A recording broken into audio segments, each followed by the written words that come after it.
Dotted line draw করার জন্য প্রথমেই আমাদেরকে লেয়ার প্রপার্টিসে যেতে হবে এবং সেখানে গিয়ে আমাদেরকে একটি লেয়ার ক্রিয়েট করতে হবে যেটার নাম আমরা ডটেড লাইন দিতে পারি এবং আমরা যে কালারের ডটেড লাইন তৈরি করব সেই কালারটি আমাদেরকে সিলেক্ট করতে হবে।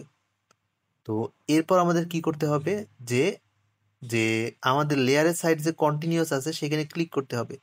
এরপর আমাদেরকে নিচে লোডে ক্লিক করতে হবে। এরপর সেখান থেকে আমাদেরকে হিডেন লেখাটা খুঁজে বের করতে হবে এবং হিডেন এ ক্লিক করার পর আমাদেরকে ওকেতে ক্লিক করতে হবে। এরপর আবার হিডেন সিলেক্ট করতে হবে এবং ওকেতে ক্লিক করতে হবে। এরপর আমাদেরকে আমাদের লেয়ারটি সিলেক্ট করতে হবে এবং আমরা লাইন কমান্ডে ক্লিক করব এবং আমরা লাইন ড্র করে দেখব যে আমরা ডটেড লাইন কিন্তু ড্র করতে পারতেছি।